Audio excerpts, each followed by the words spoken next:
Now I'm going to be honest, most of the questions can be solved pretty easily by following the example, so I'm not going to do a lot of questions from this chapter. What I will do is just to help you with question 11 and 13. Question 11, I've said this before and I'm going to remind you, if you're finding any stationary points on the curve here, I'm just going to help you with this part. This is just knowing your indice rules.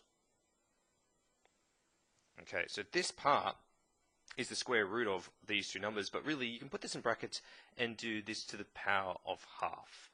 Okay, from there, you can have a little bit of fun, you can differentiate it.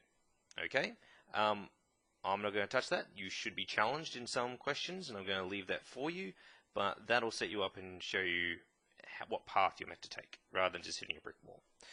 This one here, question 13, you are finding the stationary point where x equals -3. Now, I don't think it's that hard. I'll do it for you. I'm going to go dash this. Is going to be 2ax minus 4. Double dash is going to be 2a. Okay?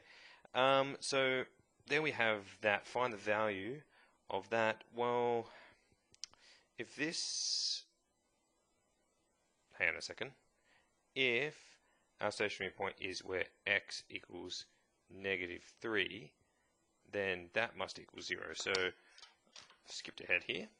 Let's bring this y dash back, where 2a and x is going to be -3 minus 4, and now this would equal 0 because it's a stationary point. 2a, -3, -4, oh, bit of a tangent, sorry I'm not explaining it very well. What I'm doing is, I've just done both derivatives just to set it out, okay? And then I've realized, well, I need the first derivative, or differentiation, to determine it, and if that's a stationary point, then the gradient should equal 0, so this should equal 0.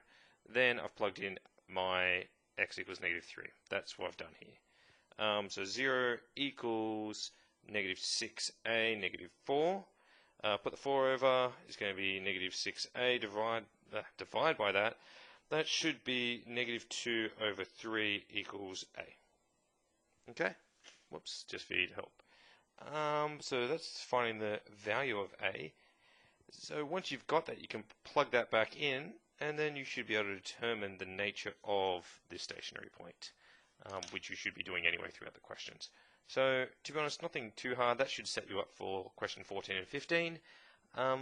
There's nothing else really I can do. You just have to grind through these questions. They're all very similar to the example.